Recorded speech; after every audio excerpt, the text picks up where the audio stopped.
Well, I would love to get rocking and rolling on our next panel, all about social media. I'm going to go ahead and unmute my three panelists here, and then you guys can share your screen so we can see ya.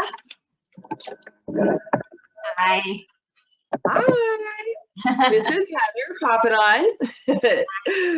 So Heather is going to be moderating and leading our session today on social media. She owns a company that's called Craft and Cluster. She's worked in the wine industry for 10 years and has worked in all aspects of it, and actually worked for a vineyard management company down in the San Ynez Valley for a while, helping them SIP certify a lot of their properties. And while she was there, she really discovered this love of photography and social media, and has since then branched out to help other companies do that for themselves. So she has an incredible channel on Instagram, so definitely follow her on there. We also have Katie at Niner Wine Estates down there in the corner. Hi, Katie. Thanks for joining us. She's a graduate of Cal Poly and decided to forego her degree and seek out employment in the wine industry. She thought in order to do that, she had to expand her knowledge beyond Mr. Shaw. She took a job in the cellar and has since then moved on to be the fabulous marketing manager over at Niner Wine Estates. So another great channel to watch in terms of all the wonderful work that they're doing. And then we also have Michelle from Enjoy Slow. She's been focusing on social media for about a dozen years, originally from LA, where she was doing pop-up stores and events, and has since moved to the San Luis Obispo area, where she's still doing lots and lots of great work promoting events and social media. And Enjoy Slow is another incredible, incredible channel to watch on Instagram. All right, I will let you all take it from here. Yeah, absolutely. Thank you so much, Beth. It's really great to be here. I'm so excited to talk to Michelle and Katie both about social media. It's, as Beth said, it's something that has recently become a passion of mine in the last 4 years. And so it's been really fun to kind of go on this journey. And it's so cool to be able to talk to Katie and Michelle about this as well. They're both killing it on social media, and so it's it's always fun to get other experts' opinions on what's going on in digital marketing. So let's dive right in, I guess. So I have a couple of questions that I'm going to go through here, and one of the places that I really like to start is with what is the purpose of social media. So knowing your purpose, knowing your social media business's purpose can be really helpful in creating content and just keeping it focused and to the point.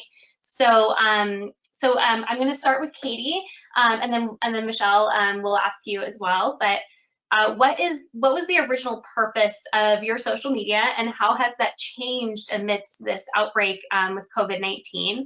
And then how does knowing the goal of your social media help you create content? Yeah. Hi, ladies, by the way. Good to see you guys. Hi.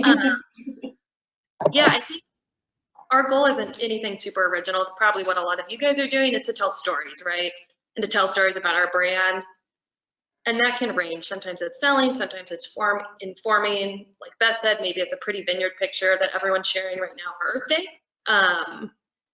COVID has obviously restricted the types of stories we can tell in a way where we're not sharing packed shots of the tasting room and events and doing that kind of promotion. But the intent to tell stories, I think, has stayed pretty much the same. So more stories that change, intent hasn't. That's great. And Michelle, would you answer the same question? What's the original purpose of your social media for Enjoy Slow, and how, if that's changed at all, let us know about that. And then how does knowing that goal help you with create content for your social media? Yeah, so for Enjoy Slow, we're a curated event calendar for Slow County, and with us now we have no events, so we've had to change everything completely to online with COVID. And we've kind of been creative in this, so instead of sharing events, we share things that are free, fun, affordable for our audience. We also create online events. One thing we're doing this Sunday is an online block party where we work with winemakers, chefs, and musicians in the area, and we bring them all together so they can share with the community. That's great. Yeah, I think that's kind of something that maybe a lot of our audience members have been dealing with as well, is that, being most of the folks that are joining us are in tasting rooms, Katie included, who maybe, are trying to make that shift from events, so promoting events and promoting the physical experience that that their guests can have, and then having to kind of shift over into this more digital marketing and all that. So it's really great to hear that you are giving a lot of value via your social media. So that's I think that's a really great place to do that, and to really grow your audience over this time and serve them, and then lean into, start promoting those events when we can finally be together again. So that's cool. I like to hear that you were able to make that shift so smoothly, I suppose. And that's, something, one of my own clients is a very experience-driven winery itself. And, and they had to really, literally overnight cancel a bunch of events and then swap over into selling online. And so, one of the plans that we've worked on together is really shifting our message from the experience to, ways that people can experience the wine at home. So that's a really great point. And then, so I do also want to talk about knowing your audience, because I think that can be really important for people to know who they're marketing to, and if your message is going to be a little bit different if you're marketing to millennials, if you're marketing to Gen X or to boomers. So you want to know who your market is. So Katie, again, we'll start with you. Who do you market to specifically, and then how has that shaped the content that you create? Yeah, we're focused, probably as a lot of you guys are, who do social media out there and work at a winery, on people who have visited us before. There's such a bond formed when someone comes and tastes and talks to your people and loves it. So focusing on that group rather than trying to appeal to every single person across the United States who's a wine lover, just focuses the content, right? So you're able to tell stories, assuming people have a baseline knowledge of the brand.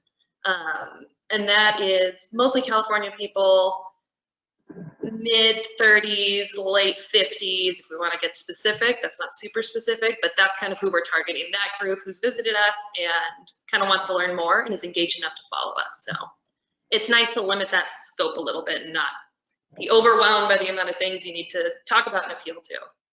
Yeah, absolutely. I mean, something that I like to say over and over again, I'm sure people have heard me talk before, are sick of me saying it, but when you're talking to everyone, you're talking to no one. So yeah. Really, I mean, like I will, if you want to get really, really nerdy, I like to actually give a name to the specific person I'm talking to. And so I only create, I'll only create posts for, for Janine and her dog who's a corgi and all this stuff. So I get really, really nerdy and focused. And what's fun is that, when you are doing that, when you are focusing on a single person or, a smaller group of people, that doesn't limit your message to just those people. It can actually end up helping a broader range, even though you are focusing on and speaking to that one group or that one person. So I love to do that. Teresa, the Chardonnay drinker, and Carl, the sustainability fiend. Exactly. Yes. Exactly. Yeah, exactly. And so it's kind of fun to break it down like that. I really so I love that you are so focused on who you're marketing to. And then just kind of a quick question too for you, Katie.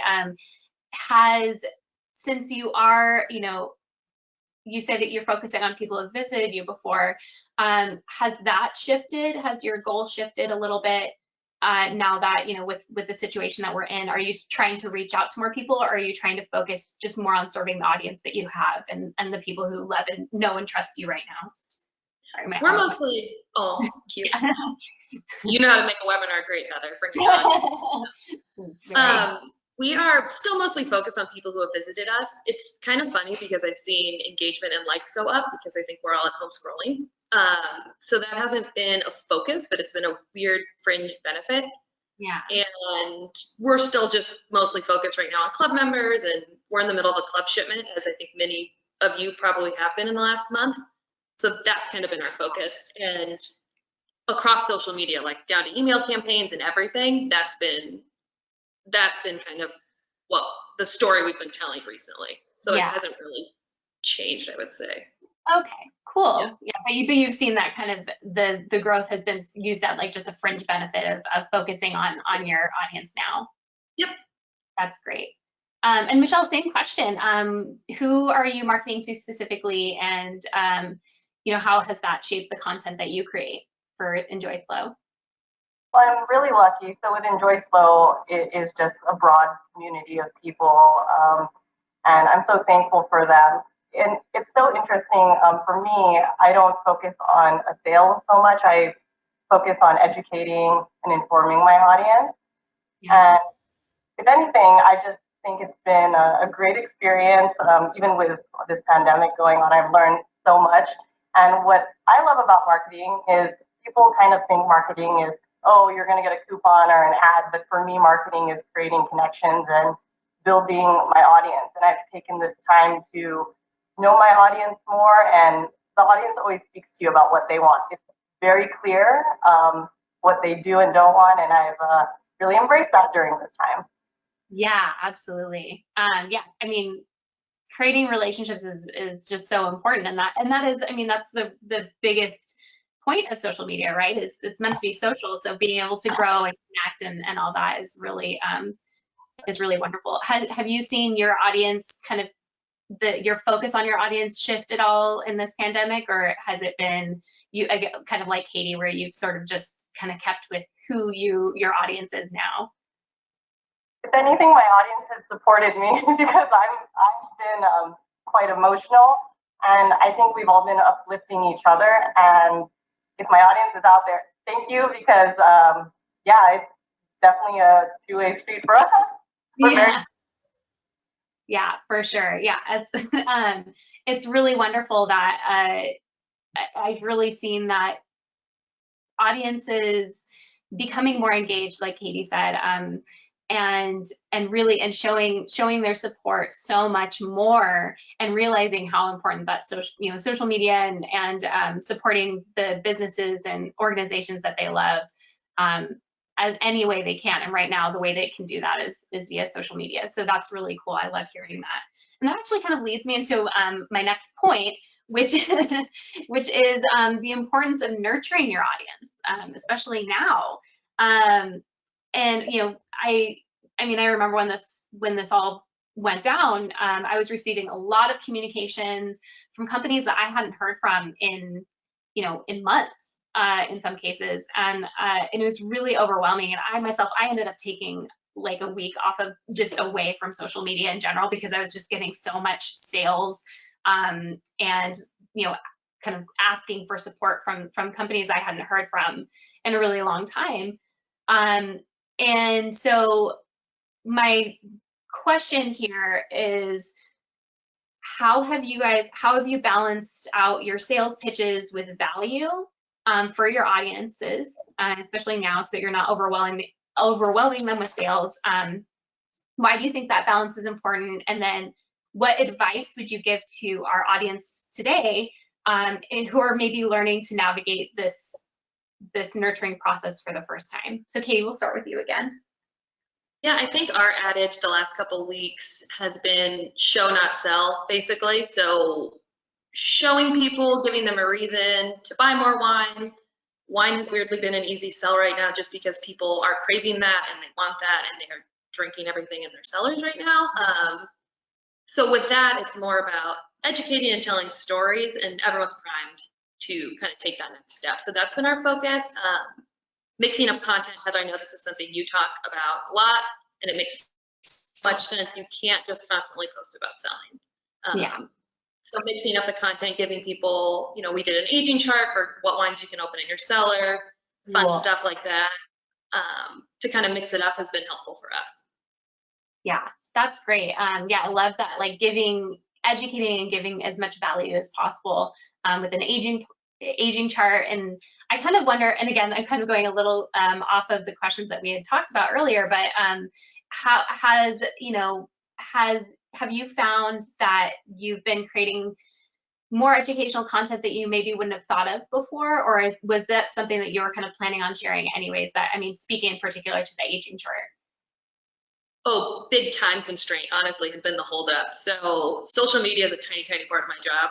And this is, again, fringe benefit, weirdly given the ability to focus and have clarity. So with the aging chart, we had a lot lined up. It was just the time of merging it all.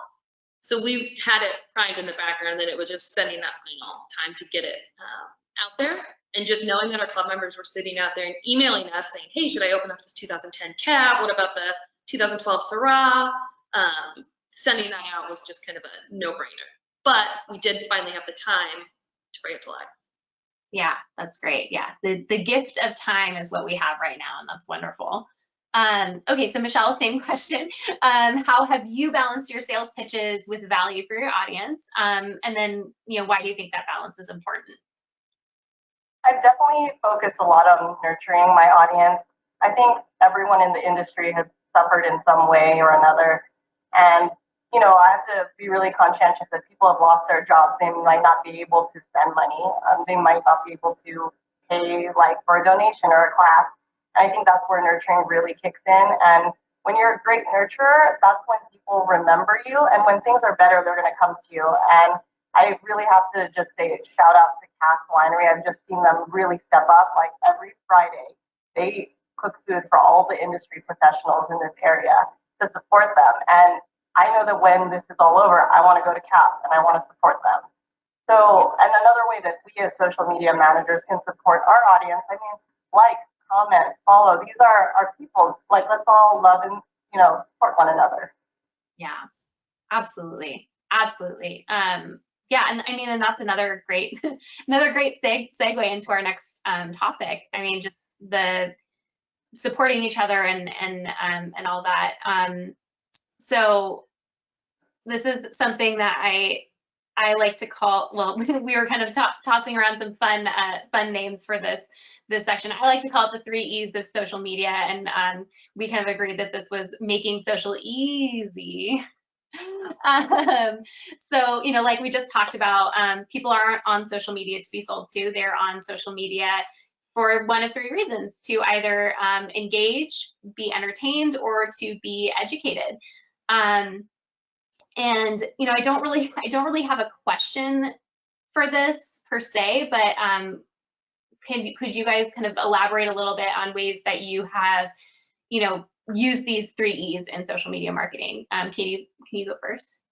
Yeah, I think one example that comes to mind in the last couple of weeks is we have this duck that moved into our pond.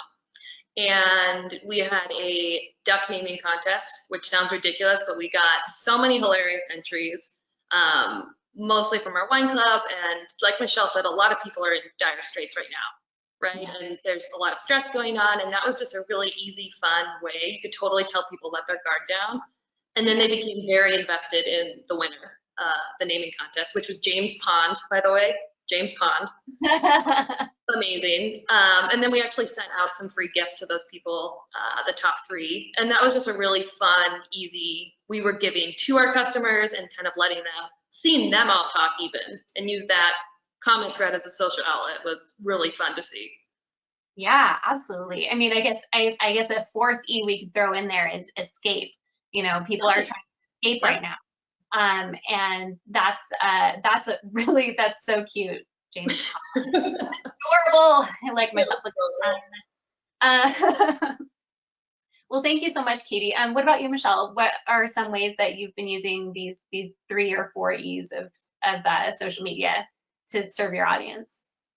Well, I love doing all 3, and the way I do that is through when I do an online block party.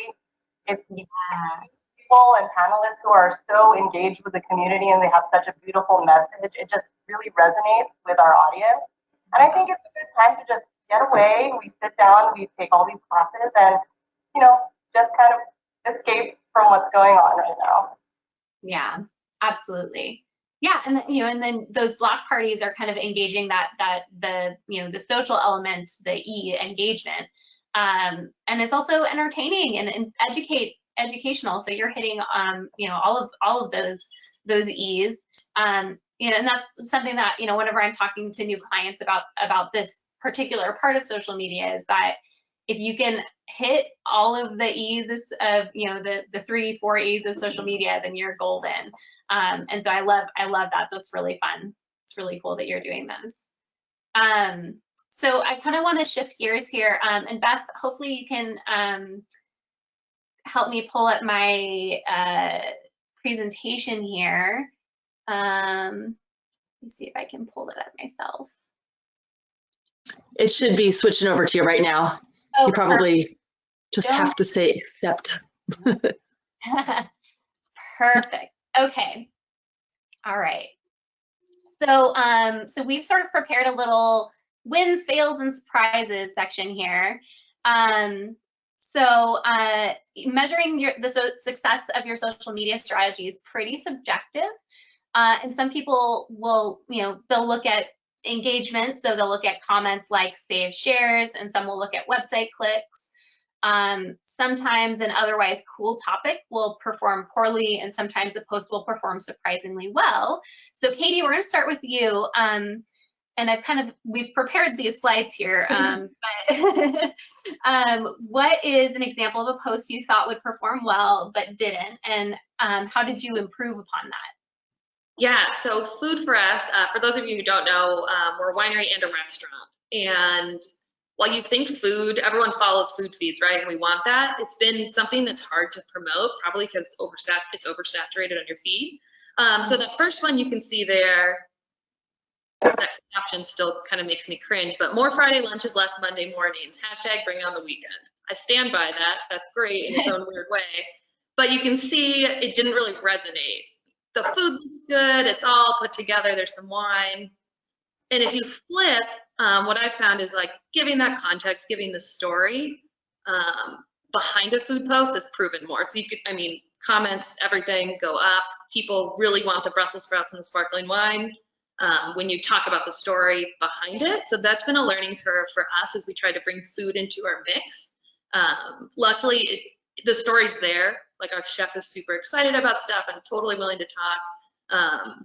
So that makes it easy, but just flipping that switch a little has been way better. Obviously, you guys can see it right there. But. Yeah, absolutely. And kind of, just looking at the photos in general, both photos are wonderful, but I think as a winery, you putting your wine kind of front and center here, and then having the food be kind of tucked away in the back there, I think it's a really smart move in terms of, this is, as a winery, that's kind of your goal, right? We're not, at a restaurant, the goal is to pair the wine with the food, but at a winery, that is reversed. And so you're wanting to pair your food with the wine that you already have. So, so I think that's a fun way to kind of flip that script and see that. And clearly that worked in showing that story a little bit more, adding context, and then giving a little bit more education is really great. And so, fried Brussels sprouts and sparkling wine, that's kind of just a win. Anyway. Yeah, absolutely. Love it. Yeah, and Brussels sprouts can be a little challenging to pair wine with, so that's really fun that you're kind of taking this wonderful dish that that we love and bringing showing how to pair it in a really fun and delicious way. So that's great. And Michelle, same question. What has been an example of a post that you thought would perform well, that maybe that didn't, and then how would you improve upon that?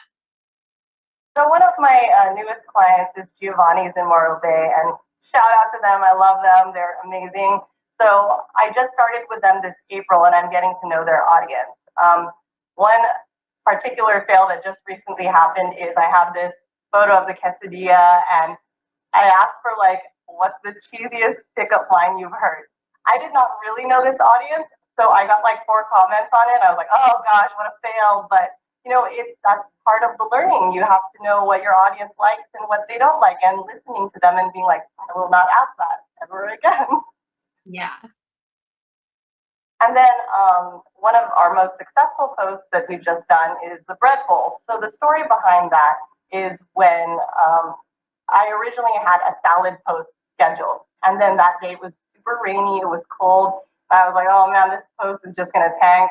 So like right away, I just tossed it, redid the whole post to be about the bread bowl, and it did really successfully. So yeah, you gotta adjust to what this audience wants. Absolutely.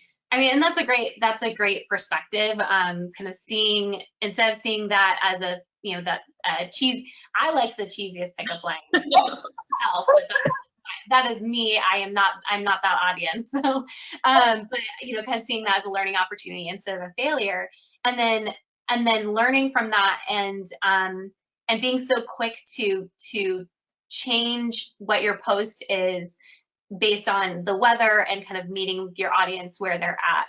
So yeah, that's a really great point. And I do want to encourage the audience today, you know, if you are, you know, of course I do encourage people to plan their posts ahead of time if they can, so that they can kind of think them out a little bit more and put some research behind them. But if you have a situation where, you know, like a salad post isn't going to land as well on a cold, rainy day as, you know, something like this with a, you know, nice, warm, cozy bowl of soup. So meeting them, you know, where they're at. So that's really, really awesome. I really love that you did that and that you brought that up.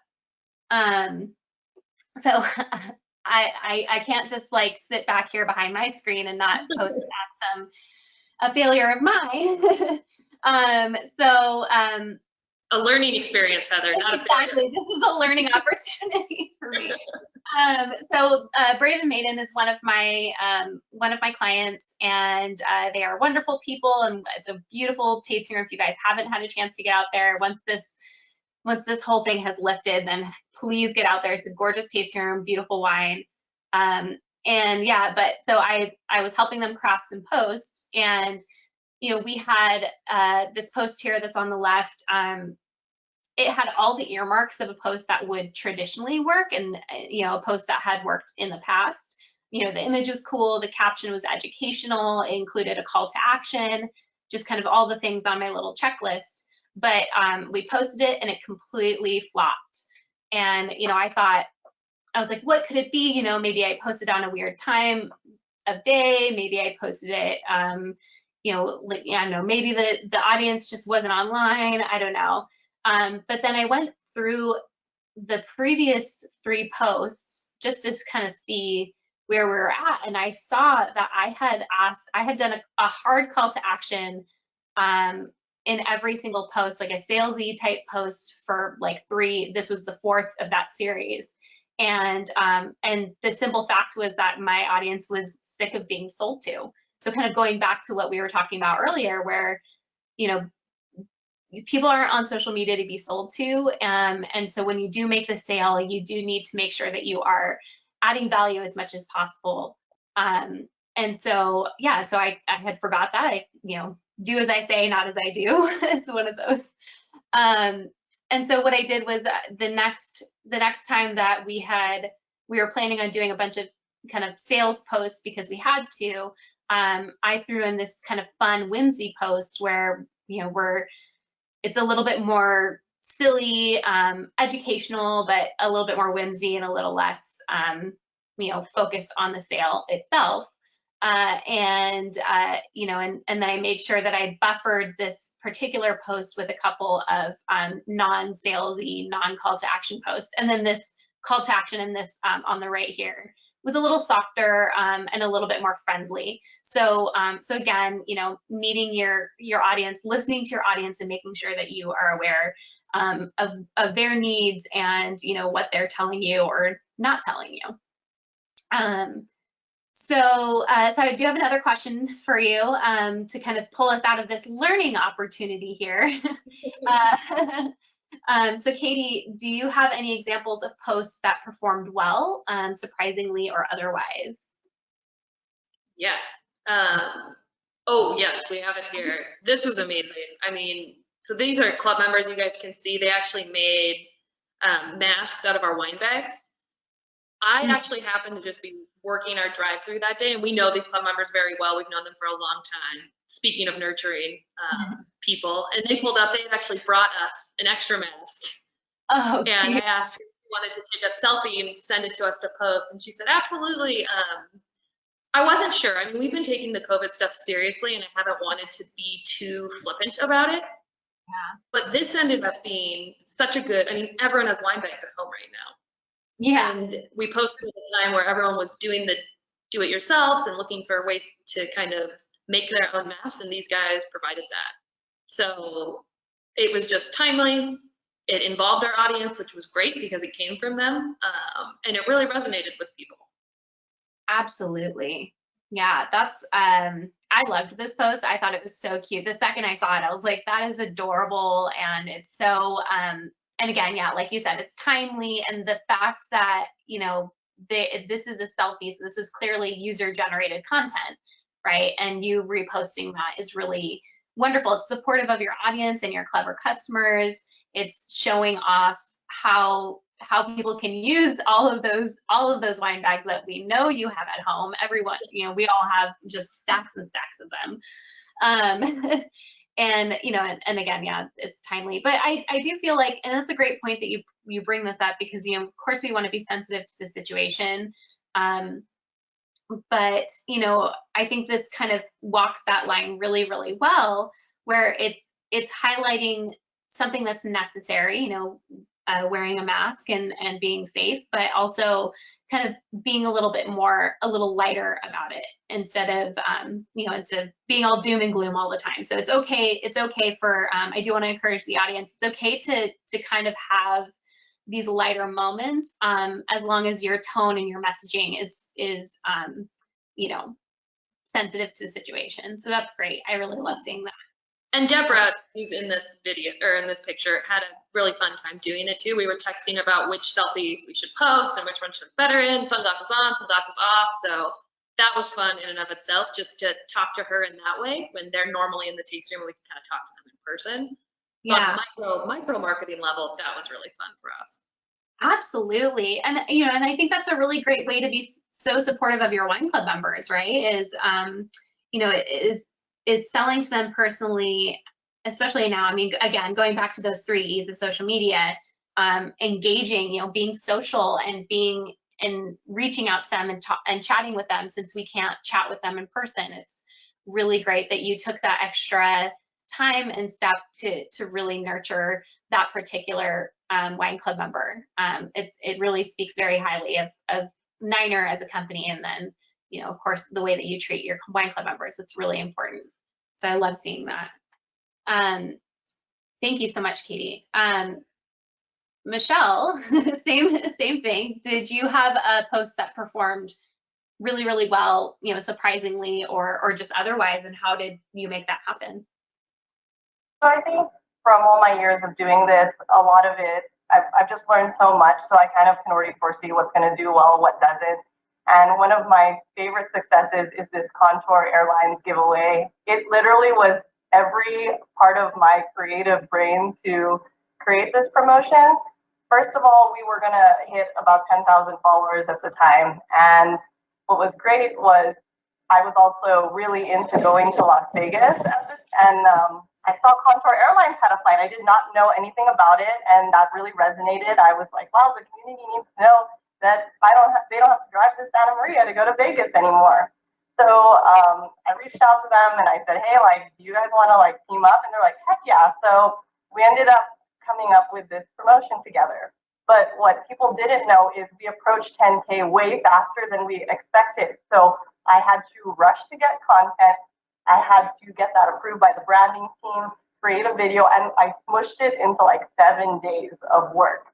So you have to really perfect all those elements, like getting the right content that resonates with your audience. It's got to be timed correctly.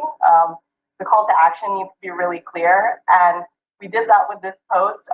We had almost 3,000 entries, and Contour Airlines gained 33% in their following. So it was quite a feat, and we really enjoyed doing it. Yeah, wow, so impressive. I mean, just so, and such a quick turnaround time. I mean, having had run giveaways like this in the past, I know that they take quite a bit of organization, especially when you're collaborating with another, big company like that. So that's really, really impressive and so great. And you said that your audience grew by 30% after this? I was able to grow their audience by 33%. Their audience. That's wonderful. I mean, either way, that's still so impressive and really cool. And again, this is something that is really timely. I mean, this was a new thing and you're educating your audience on something that they maybe didn't know about. And so that's really, really cool. I love seeing that. Oops, there we go. Okay. So I had a sort of kind of surprising success. I mean, maybe not so much surprising, but successful in a way that I didn't expect. By all appearances, it performed really poorly in terms of engagement. So it had, just really, I mean, like 4% engagement, which for Brave and Maiden is nothing. They typically average at about 10%, and so it was really wild that this post, although by all appearances it didn't perform well, it actually did. It was one of the highest engagement or one of the highest website clicks of even our most engaged posts. I actually ended up going into Google Analytics to track how far the audience clicks had gone, and I would say about 80% of them those clicks resulted in sales. So that was really, really cool. And we ended up getting a lot of phone calls. And so they ended up selling a lot of wine. And what the reason that this performed so well is that it gave clear, concise, easy steps for customers to follow on how they could purchase wine. It was relevant, of course, this was like a week or so after we had the stay-at-home orders. And so I think people were ready to purchase wine. But and even though it was a sales post, it was kind of a softer call to action than our usual sales posts. So yeah, so this one, I mean, again, by all appearances, it performed poorly, but it ended up having one of the largest returns on investment that any of our other posts had ever seen. So this was a really fun win for us, and very timely. I love your layout on that too, Heather. It's perfect. It's super easy to read. Like, we should all just copy and paste that, not to steal your ideas, but that would be great for any winery to do, just to lay it out that way. I love that. Yeah, absolutely. I mean, adding like little bullet points or adding numbers, or even just, like we use the wine glass emoji here, it just makes it a little easier to see each post or each point, and just kind of breaks it up so it's not just one big, block of text. So yeah, I guess that's kind of a fun, and actually that sort of leads into my next thing here, is kind of talking about some strategies to you that actionable tips that we have for our audience right now. So Katie, do you have some actionable tips the listeners can implement today to improve their social media strategy? Yes, I think the first thing is to have a single person, if possible, writing your content for you, just to keep tone consistent and your message and all that. It's a subtle thing that's really hard to emulate when you have multiple people. Brands can do it, don't get me wrong, it's just more difficult. So if you're just starting, think of starting with one person. Yeah. And then add complexity later. And then the second, also just for that, just starting out, sharing pictures and stories that are in the context of your customers. So you have a beautiful vineyard shot of Bud Break. So do 50 other wineries. And your customer doesn't necessarily know what your vineyard looks like compared to your neighbors. You have a special cover crop and your bud is perfect, but that doesn't maybe resonate with people. So for me, I learned this the hard way. If you're looking for content, start taking pictures where your customers are. So that is a tasting room. That is maybe a tour. And that's kind of a good place to jump off with content, because they're like, oh, I recognize that. That's what I associate your brand with, not the vineyard shop. And again, with all of this, you can add complexity later. Yeah. But if you're looking for a starting point, I found that to be a good way to kind of focus yourself. Yeah, absolutely. Yeah, making context is key, and clarity and consistency as well. So those are both really, really amazing points. Thank you so much, Katie. And Michelle, same question. What tips do you have? So for mine is definitely search your hashtags and your geotags, respond to comments quickly and your DMs, and you should use hashtags and geotags. And if anything I can stress, comment back and comment right away. I had a retail background before this, and I was taught when money is in front of you, you reach out and you take it. And what's beautiful about social media is your customer is right there talking to you. When someone says, hey, I love your wine, do you ignore them and wait 3 days to say, oh, thanks? No, they're right there, right now. Take advantage of it and, be there for your customers. Absolutely. Yeah. And this is, that makes it kind of brings up a great point, is that, social media is kind of an extension of your customer service. So, if you have, I mean, if somebody calls you up and, is asking you questions, you would answer right away, and same with your email. So social media should be no different. And, I think, I might get a little pushback from this, but, the nature of social media is that it's pretty quick and immediate. So like Michelle said, responding as quickly as you possibly can is essential. And I've seen some situations where companies have not responded at all.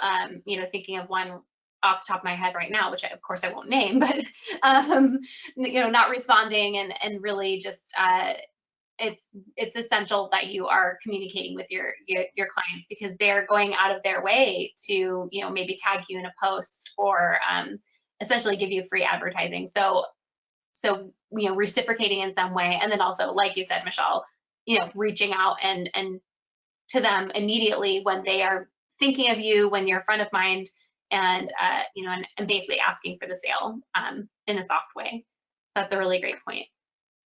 Those are great, and it's 24/7, really. Like pajama DMing is a real thing, laying in bed and talking to people. And I always feel kind of creepy doing it, but that's in the moment you're talking to your customers.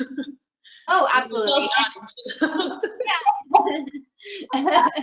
Absolutely. I mean, I think kind of a strategy behind that is you could totally like list your open hours or whatever and train your customers to respond to you between certain hours. But at the same time, it's, yeah, pajama responding is absolutely a thing that I've done. And, and it's, I don't want to scare anyone off doing this, but it's, again, it's, you want to respond as quickly as possible, because, if these people have, they definitely appreciate it, is what I'll say.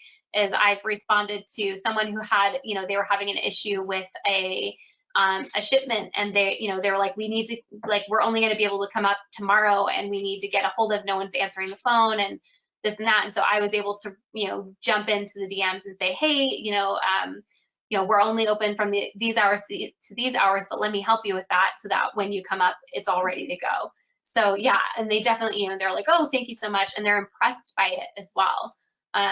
So that's, a great point to make sure you're responding as quickly as you can and helping them, because yeah, it's just important. So hey guys, I have a question from the audience on that, and we're a little bit after the 11 o'clock hour, so we'll want to give it a wrap. Yeah. On that topic though, the person's asking, are DM responses more important than public responses to comments, or are they the same? I mean, I think it depends on the question, right? Or what's going, what the comment is. I would say personally twofold. So responding to comments publicly is really important, because it shows anyone who's not asking questions, it shows that you are active and answering questions. So if they don't want to ask something publicly, they can jump into your DMs and ask the question there. And it just shows that you're responsive. And I will say, I want to add just really, really quickly, even if the comment maybe isn't the most positive. If you're getting some kind of negative feedback, still don't delete that comment, still leave it up there and answer it as kindly as possible, because people will actually look at that and they'll respect you a lot more. But I would say twofold. I mean, I would say, Katie and Michelle, would you agree with me that maybe they're kind of equally as important? Yeah, I view responding to public comments more as marketing. So that's your chance to show your brand. And DMs for me, I have inside jokes built up with dozens, if not hundreds of followers, where you can be a little cheeky and a little more personal. So it's kind of macro marketing on the public comment versus micro marketing on the DMs. And I couldn't answer which one's more important. It depends on your customers. Yeah, absolutely. Yeah, for sure. Well, so just so we can wrap this up really quick, my strategy here is to create content categories to help keep your content fresh. So I like to cycle through things. So things like, meet our team, doing a post about one of your team members, what's up in the winery or in the vineyard, if you're, shoot thinning, or if you are, maybe adding some biodynamic preps or things like that. Nature sightings are always really popular on social media. And then of course, kind of going back to what this whole seminar is about, sustainability. And I think that's all that I have today. I just want to say thank you. I'm sorry? Oh, go ahead. Oh, yeah, I just want to say thank you so much to Katie and Michelle, and then of course to everyone at SIT. Beth, it's been a pleasure. It's really fun talking to you guys about social media. These are our handles where you can chat with us if you have any more questions about social media. Yeah, Katie and Michelle, do you have anything else to add? No, thanks everyone for tuning in. Yeah, thank you guys. Thank you so much. That was amazing. I have one other question from the audience. It's kind of a big one. So Christopher, it might actually be great to reach out to some of the panelists on here. He says they have a new brand, a new entity. They're launching and marketing their wine and oil for the first time. How do they cultivate potential clients, keeping in mind that marketing to everyone is marketing to no one? So it's a new brand that they're just starting to grow their audience. Exactly. I think this first place to start is to identify who your ideal client is. So you could think about maybe a client or a customer that you've had in the past who you've really liked, or maybe maybe they bought a bunch of wine, or whatever your business is.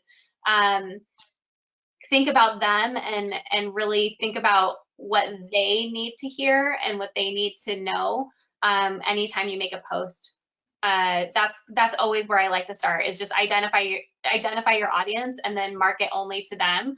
And then anytime you get tagged in something, share it and respond. And then another thing is searching, as Michelle said, searching through hashtags that are relevant to your ideal customer. So if my ideal customer is maybe a millennial who likes to drink coffee, I will go and search for local coffee shops, and then and look at their audience and look at who's tagging them, and then interact with them. So leave comments, respond to stories, things like that. Again, just be social. It's social media.